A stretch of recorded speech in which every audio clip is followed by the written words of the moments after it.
Terungkap fakta baru dari penyelidikan kasus meninggalnya satu keluarga di Kalideres, Jakarta Barat.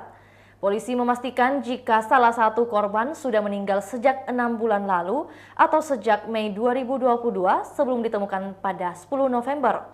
Korban itu adalah Reni Margareta, 69 tahun, istri dari korban lainnya, Rudianto Gunawan, 70 tahun, menjelaskan jika Dian 42 tahun dan Budianto 69 tahun yang kerap disaksikan oleh warga masih beraktivitas pada periode 2 hingga 3 bulan sebelum ditemukan tewas.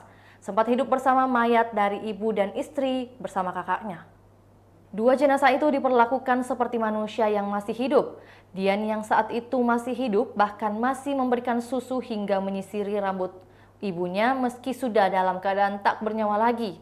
Direktur Reserse Kriminal Umum Polda Metro Jaya, Komisaris Besar Hengki Haryadi, dalam konferensi pers di Polda Metro Jaya, Jakarta, Senin 21 November 2022 malam, mengatakan hal itu diperoleh polisi dari keterangan petugas koperasi yang datang ke rumahnya untuk proses menggadaikan rumah pada Mei 2022 lalu. Setelah melihat kondisi Margareta yang tewas dan sudah membengkak, saksi menyampaikan kepada Dian. Namun, Dian membantah dan menyatakan jika ibunya itu masih hidup. Saat pegawai koperasi di dalam kamar menyampaikan bahwa ibunya sudah jadi mayat, Dian jawab, "Ibu saya masih hidup. Tiap hari saya berikan minum susu sambil disisir dan rambutnya rontok semua," kata Kombes Hengki Haryadi. Meski begitu, Hengki tidak mau berspekulasi soal kasus tersebut, termasuk soal apakah Dian memiliki kondisi kejiwaan tertentu karena menganggap ibunya masih hidup meski sudah meninggal dunia. Nah, itu yang dalam proses penelitian oleh tim psikologi forensik. Ini ahlinya beliau-beliau ini yang akan menganalisis. Yang jelas pada saat itu, Dian menyampaikan ibu saya belum meninggal. Di sisi rambutnya rontok setiap hari, minum susu, tapi pada saat keluar nangis itu ada foto-fotonya, tutur Hengki.